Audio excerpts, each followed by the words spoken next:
Hey friends, welcome to this video. And आज की video में हम बात करेंगे हाउ ब्रेन वर्क्स। सो ये बायोलॉजिकल डिस्क्रिप्शन नहीं है, ये सिर्फ मैंने जो आज तक फील किया, जो मैंने ऑब्जर्व किया और जो भी मैंने आज तक पढ़ा है उसका कंक्लूज़न है। और ये संपूर्ण थियरी नहीं है, ये सिर्फ एक फ्रैक्शन ऑफ पार्ट है। ये जो आप देख रहे हैं उसको आप समझ लीजिए ये हमारा ब्रेन है और सेंसेस के थ्रू हमारा ब्रेन काम करता है। So majority of brain activity is from our senses. So let's go into the brain and understand how brain works. So brains के अंदर कुछ केमिकल्स या आप ऐसे समझ लीजिए न्यूरोट्रांसमीटर्स होते हैं। For example cortisol, which is for stress and fear. For example, serotonin, which is for anger, sadness and aggression. Endorphin, which is for positive pain relief, stress relief, and oxytocin is for love and intimacy. Dopamine is for pleasure, reward, motivation, excitement.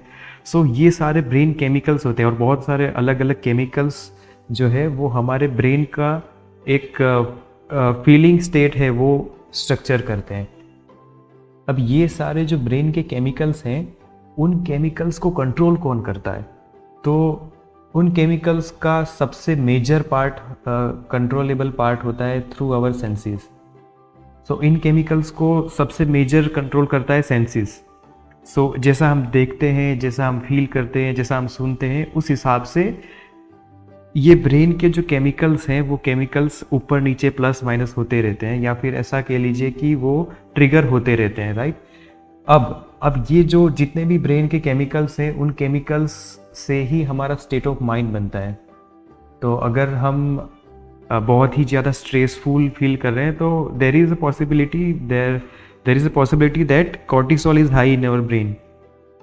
Okay, so सिर्फ ये एक factor नहीं है senses, there are lot of different factors. Majority of part senses का होता है इन chemicals को प्लस माइनस करने में, बट कुछ पार्ट हमारा होता है थिंकिंग प्रोसेस का भी, क्योंकि जैसा हम सोचते हैं उस सिचुएशन के बारे में उस टाइप से ब्रेन केमिकल्स जो है वो रिलीज होते हैं। मतलब अगर हम किसी सिचुएशन के बारे में ख़राब सोच रहे हैं या फिर अच्छा सोच रहे हैं तो उसके अकॉर्डिंग ब्रेन के जो केमिकल्स हैं वो इम्बैलेंस होते रहेंगे और उस हिसाब से स्टेट ऑफ माइंड जो है वो चेंज होता रहेगा।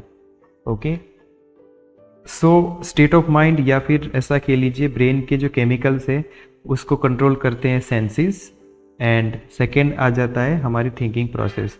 नाउ तीसरा फैक्टर है जो कि है जिस तरीके का हम डाइट लेते हैं उसके अकॉर्डिंग हमारे ब्रेन केमिकल्स जो है वो ऊपर नीचे होते रहते हैं। तो ये तीसरा फैक्टर है कि डाइट के अकॉर्डिंग हमारे जो ब्रेन के केमिकल्स हैं या फिर ऐसा कह लीजिए स्टेट ऑफ माइंड है वो चेंज होता रहता है। तो there are lot of factors, but जो तीन मेन फैक्टर्स है उसमें सबसे पहला है through our senses, the second factor is through our thinking and the third is through our diet.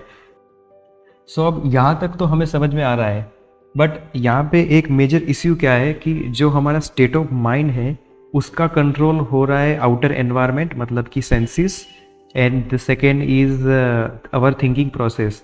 तो जब तक हम हमारे आउटर एनवायरनमेंट और या फिर उसको परसीव करने की जो थिंकिंग प्रोसेस है उसको हम कंट्रोल नहीं करेंगे तब तक हमारा जो स्टेट ऑफ माइंड है वो हमारे कंट्रोल में नहीं रहेगा। वो हमारे सेंसेस और थिंकिंग प्रोसेस है जो ऑटोमेटिकली हमारे माइंड के अंदर चलती रहती है उस पर डिपेंडेंट है। तो हम कभी भी ये श्योरिटी नहीं ले सकते कि हम आने वाले 2-3 घंटे बाद कैसा फील करेंगे, क्योंकि वो हमारे कंट्रोल में है ही नहीं। सो क्या हो अगर हमारा जो स्टेट ऑफ माइंड है हम ऐसा ट्राई कर पाए कि जो हमारा स्टेट ऑफ माइंड है जो उसको हम एटलीस्ट 80-90% तक कंट्रोल कर पाए, एटलीस्ट हम डिफाइन कर पाए कि हमारा स्टेट ऑफ माइंड क्या होगा और कितने समय तक इसको रखना है। तो उसके लिए स्पिरिचुअलिटी में एक बहुत ही अच्छा कॉन्सेप्ट है विच इज़ योगा। सो योगा ऐसा नहीं कि आप आसन कर रहे हैं, योगा मतलब आप समाधि लेके ऐसे करके बैठ गए, नहीं। योगा मीन्स, योगा का मतलब होता है there is a balance in perceiving senses, balance in thinking, balance in receiving. So yoga का शॉर्ट में मतलब होता है बैलेंस, और या फिर ऐसा कह लीजिए डिसिप्लिन। और आपका स्टेट ऑफ माइंड अच्छा तभी होगा जब ये सारे केमिकल्स जो हैं वो बैलेंस में होंगे। अगर इनमें से कोई भी केमिकल ऊपर नीचे हो गया तो आपका स्टेट ऑफ माइंड जो है वो बैलेंस से होके अनबैलेंस स्टेट में आ जाएगा। और जब तक आपका स्टेट ऑफ माइंड अनबैलेंस है तो इससे आप का थिंकिंग जो है वो कंटिन्यूअसली चलता रहेगा और आप कंफ्यूज्ड स्टेट में रहेंगे। कई बार आपको लगेगा कि आप स्ट्रेस में हैं, कई बार आपको लगेगा कि आप एक्साइटेड है। सो ऐसा नहीं है कि सिर्फ योगा से ही हम इसको अचीव कर सकते हैं, ये सिर्फ एक टेक्निक है योगा।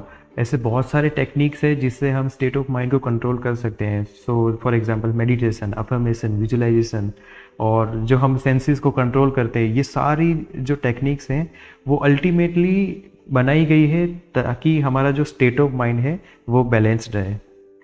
सो आई होप ये वीडियो आपको बहुत पसंद आया होगा और आई होप कि ये आपके thinking ability and state of mind में बहुत हेल्पफुल रहेगा। Thank you so much.